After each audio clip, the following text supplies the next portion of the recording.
Falando de Saúde, com a doutora Natália Rezende. Hoje é quinta-feira, então é dia de falar de saúde aqui na Jovem Pan.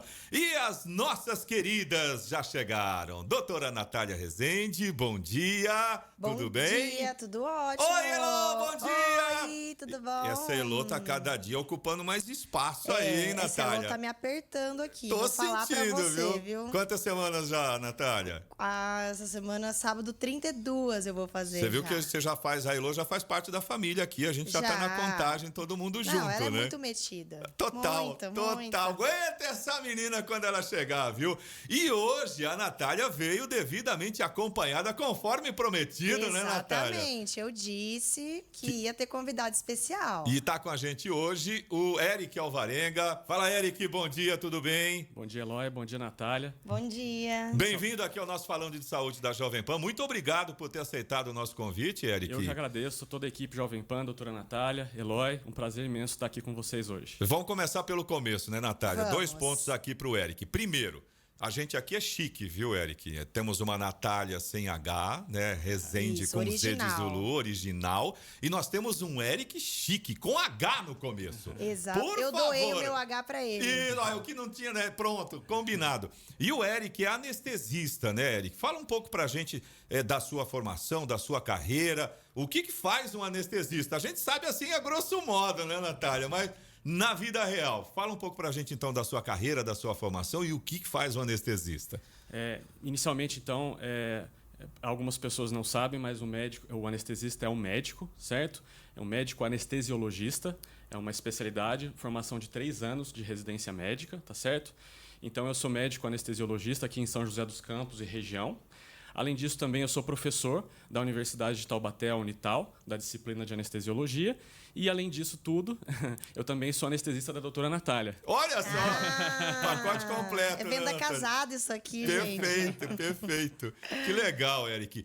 Mas, então, no caso, médico mesmo. Você faz a faculdade de medicina, é isso? Completa, com quantos anos a faculdade de medicina? 6. 6 anos. É por aí. Exatamente. E aí, depois você faz mais esse período de 3 anos com a especialização em anestesiologia. Exatamente. São 6 anos de faculdade de medicina, depois tem uma prova de residência, né? Uma prova bem concorrida, inclusive, mais 3 anos de especialização em anestesiologia. Isso aí, Natália, só confirma aquilo que a gente conversou a semana passada, quando você deu um spoiler do que a gente ia falar hoje, né? Os anestesiologistas são muito bem preparados, obrigado, né? Porque são 9 anos para fazer uma conta grosseira aqui, né? Exatamente. Isso é muito legal. Natália, por favor, começa você hoje. Primeiro as damas, inclusive as no plural mesmo, né? Exato. Manda aí, Natália. Eu, né, por ser cirurgiã, né, otorrino, eu recebo muitas dúvidas dos pacientes com relação à anestesia. E foi por isso que eu pensei em trazer, né, o Dr. Eric aqui hoje para a gente poder conversar de mitos e verdades, porque rolam muitos mitos, mais mitos que verdades. Com certeza. Né, dentro dessa área aí eu vou falar anestesia, porque até para mim, anestesiologia é muito chique. Mas é chique, você viu que chique? É chique, né? Muito chique. E, Eric, o que os pacientes me perguntam muito, né? Qual que é o risco dessa anestesia? Ou, eu tenho medo de não voltar da anestesia, né? Se você puder comentar um pouquinho disso com a gente. Com certeza, Natália.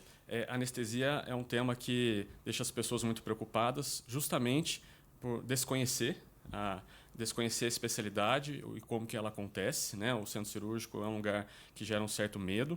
Além disso, historicamente, nos primórdios da anestesia, realmente os riscos eram muito grandes, só que o tempo passou e por 3 principais motivos a gente tem bastante segurança nos atos anestésicos cirúrgicos. Inicialmente, hoje em dia é um profissional médico, como a gente já comentou, então o médico anestesiologista se especializa cada vez mais. Além disso, nós temos medicações mais modernas, e os médicos sabem utilizar essas medicações, sabem como é que elas funcionam no nosso organismo. E, acima de tudo, eu acredito que o mais importante, a monitorização. A gente monitoriza, mede o que está acontecendo com o corpo do paciente. Isso diminui muito os riscos. Mede a pressão, mede o oxigênio no sangue arterial do paciente e assim por diante. Em tempo real, né, Eric? Exatamente. Enquanto está acontecendo ali, o médico, né, o anestesista, vamos falar assim, né, Natália? Fica mais fácil para a gente, né? Sim, com certeza. O anestesista está ali o tempo todo durante a cirurgia acompanhando aquele paciente, né? Não é só vai lá, aplica e vai embora, né? Exatamente. Fiquem à vontade de chamar de anestesista, não há problema, tá ok? O termo mais correto é anestesiologista, mas sim, é permitido esse termo. O médico anestesiologista ele acompanha o paciente em todos esses 3 momentos: o pré-operatório, o intra e o pós-operatório, principalmente para ajudar no controle da dor pós-operatória, se ela existir. Sim. Perfeito. Aproveitando o gancho, Natália, acho que eu atropelei você, Não, né? não. Pode Mas falar. é que eu tô curioso aqui. Você sabe que eu sou um cara curioso, né? Com Eu sei que certeza. existem vários tipos de anestesia. Né? Anestesia geral, que eu acho que é a mais famosa, mas tem uma que é na coluna dorsal também. O pessoal popularmente chama de arraque, né? Não sei nem se isso é correto, provavelmente não. Mas quais são os tipos de anestesia? Tem algum específico? Os mais comuns? Fala um pouco pra gente nesse sentido, doutor. Correto. Eloy, nós temos principalmente 3 grandes grupos: anestesia geral, o paciente perde todos os reflexos, dorme para acontecer uma cirurgia.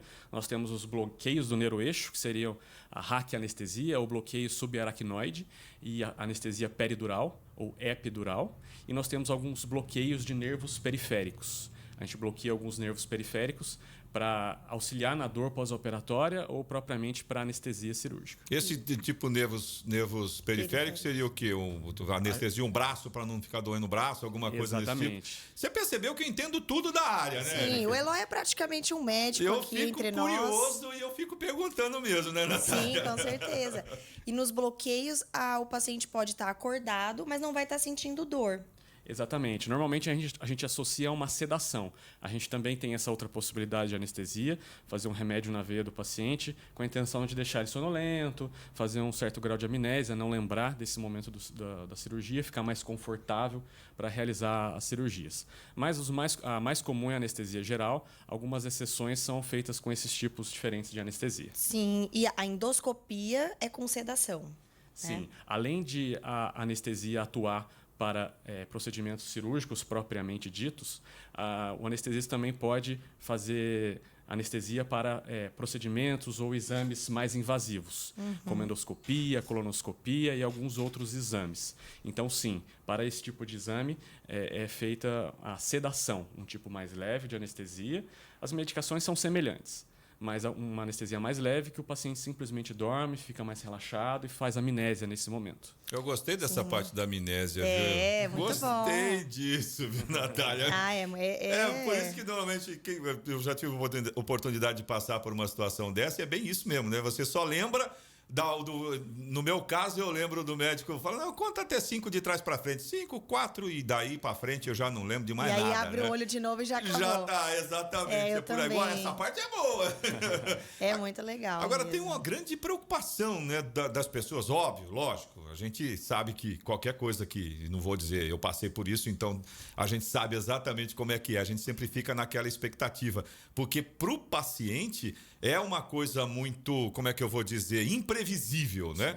Mas pro profissional, de forma geral, é uma situação extremamente previsível, na verdade, né? Vocês têm uma série de protocolos que vocês seguem para poder chegar nesse processo de uma cirurgia com segurança para o paciente e com tranquilidade para o profissional que vai trabalhar, né? E tem um protocolo, aliás, acho que devem ter vários, né, Eric? Sim, a gente tem uma forma padronizada de ação.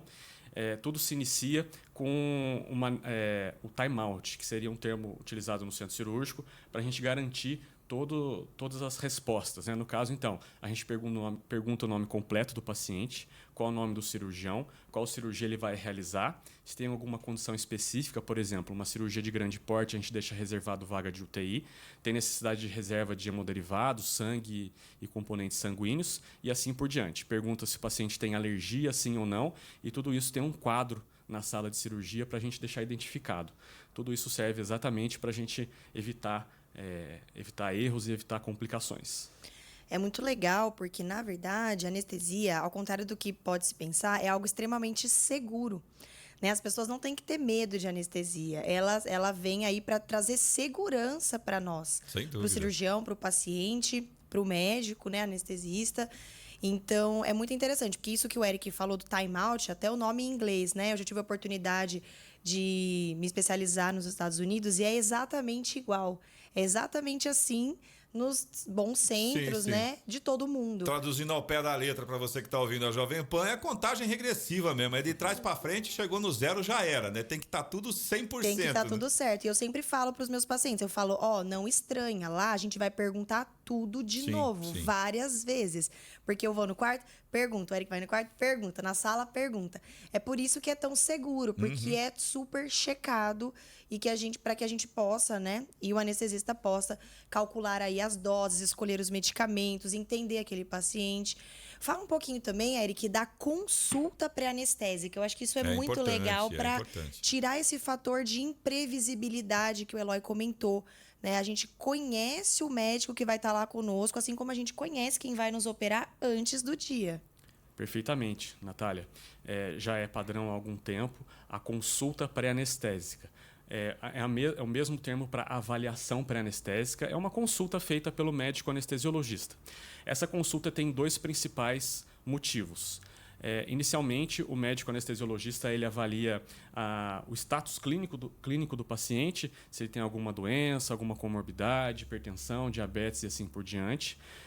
Pergunta qual cirurgia que ele vai fazer, que isso interfere diretamente para o planejamento da técnica anestésica, certo?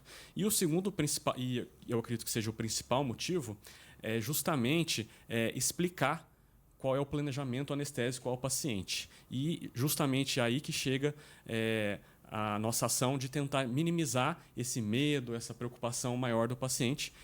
A partir do momento que a gente explica detalhadamente o que vai acontecer, a partir do momento que ele entra no centro cirúrgico, o paciente fica um pouco mais tranquilo porque ele já sabe o que vai acontecer com ele. Já conheceu o médico, já conheceu as pessoas que vão estar ali junto com ele, né? Sim. De preferência, se possível, então, recomendo aos pacientes que procurem se informar, saber quem é o médico anestesiologista que vai ser responsável pela anestesia dele. E o melhor dos mundos, né, seria o mesmo médico anestesiologista, o mesmo que vai realizar a anestesia propriamente. Tá? Entendi. E Esse é o eu e a mundo doutora ideal. Natália, a gente trabalha dessa forma. Os pacientes ficam bem tranquilos porque eles já conhecem o médico antes, sabem Já quem está vai ser no rolando dia. uma interação Sim. muito antes daquela cirurgia Exatamente. acontecer, né? É, Falou isso- com o Eric, falou com a Natália, não sei o quê. Isso transfere uma segurança para o paciente, né? Porque não é assim, o anestesista está ali, o cirurgião está aqui. Nós somos uma equipe, né? E mesmo que se conheça no dia da cirurgia, né? Claro, é uma equipe, mas quando essa equipe trabalha junta, conversa antes, troca ideia, Sim, sim. tudo flui de uma forma mais tranquila Sim. para todos, né? E, Eric, tem algum teste para fazer? Que essa é outra pergunta que me fazem. Eu posso testar para ver se eu tenho alergia de alguma anestesia? Sim.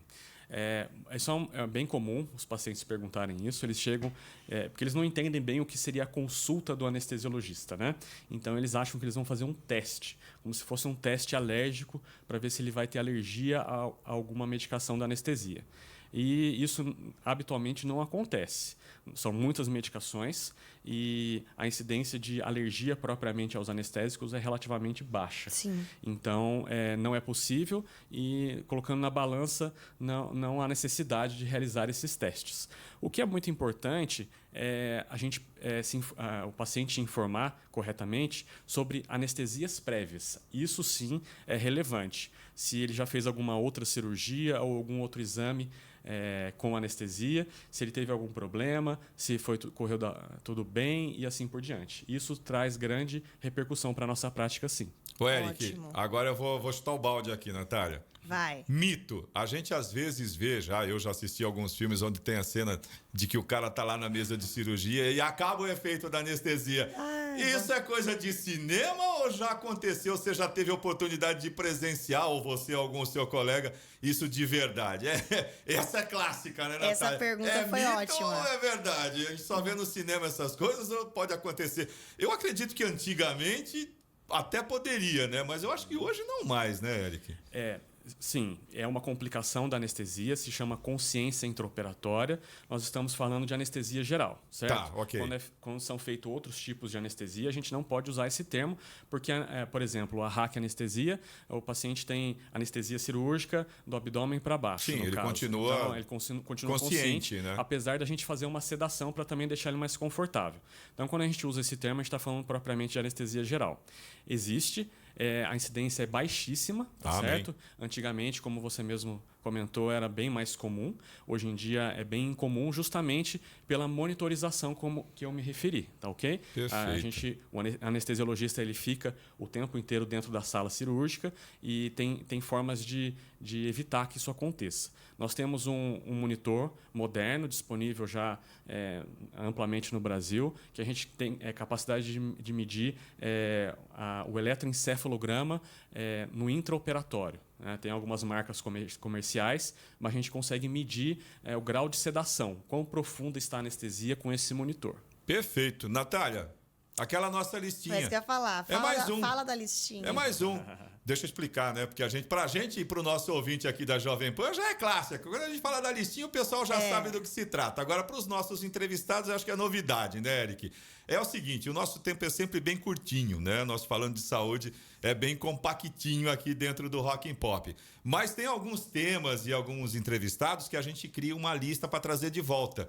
É repeteco. E aí você já tá nessa, Eric. Pode se programar aí que a gente vai convidar você, porque o assunto realmente é bem interessante e eu tenho certeza que a audiência tem muita dúvida, viu? Aliás, aproveitando o gancho, né? Se você tiver alguma dúvida, se você tiver alguma pergunta, pode mandar mensagem inbox direto para a doutora Natália, @Natália Rezende Otorrino. Sempre lembrando que Natália não tem H.